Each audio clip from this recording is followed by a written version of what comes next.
Pyramid মূলত সমাধিক্ষেত্র। প্রাচীন মিশরের শাসনকর্তা ফারাও বা ফেরাউনদের মৃত্যুর পর তাদের শহীদ করা হতো এই বিশাল সমাধিক্ষেত্রে। প্রায় কয়েক দশক ধরে হাজার হাজার শ্রমিকদের দিয়ে এটি নির্মাণ করা হয়েছিল। কিন্তু প্রশ্ন আসে, ফেরাউনরা কেন এই স্থাপনা নির্মাণে এত সময় ও অর্থ ব্যয় করেছিল?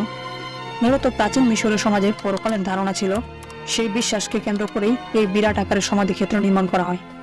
ন্যাশনাল জিওগ্রাফিতে প্রকাশিত এক প্রবন্ধের তথ্য মতে মিশরীয়রা বিশ্বাস করত, যতদিন ফেরাউনদের দেহ রক্ষা করা যাবে ততদিন তারা স্বর্গে বসবাস করবে। তবে তার জন্য পৃথিবী থেকে পরকালে যাবার সময় আত্মার নির্ভীক যাত্রা নিশ্চিত করা জরুরি ছিল। এই আত্মাকে তারা ডাকত কা বলে।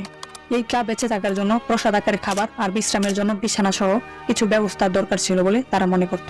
আর সে কারণেই প্রয়োজন পড়ে পিরামিডের। প্রাচীন মিশরীয়রা বিশ্বাস করত, পিরামিডের ভিতরে ফেরাউনদের কা বেঁচে থাকতো, আর তাই ফেরাউনদের শরীর মমিকরণ করা হতো।